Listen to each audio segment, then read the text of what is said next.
সেই পথ দিয়ে মা রুক্মিণী যাচ্ছিলেন। শুনতে পেয়ে ভাবছি এই রাধাটাকে,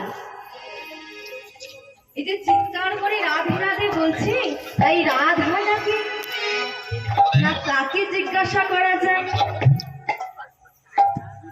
হ্যাঁ গো মা, বলরামের মায়ের নাম কি?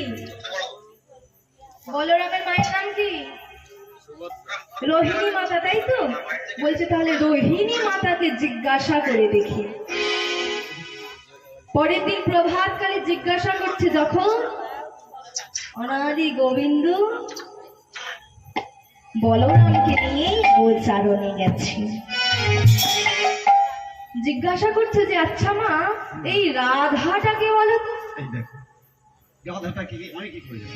তুমি জানো না? তা তোমার ছেলেরা কি করছে না করছে তুমি জানো না? ছেলেরা বাইরে যায় কি করছে না করছে কি করে? আচ্ছা মায়েরাই বলুন তো, আপনার সন্তানরা কি করছে না করছে আমার মায়েরা জানবে না? মায়েরা জানবে তো।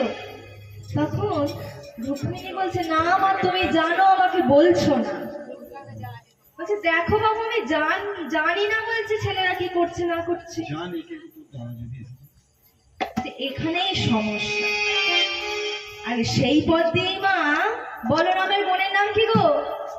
সুভদ্রা। আর সুভদ্রা যখন যাচ্ছে পথে যেতে যেতে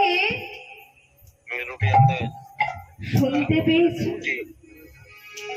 সে যে ভিতরে যে কথোপকথন হচ্ছে শুনতে পেয়েছে।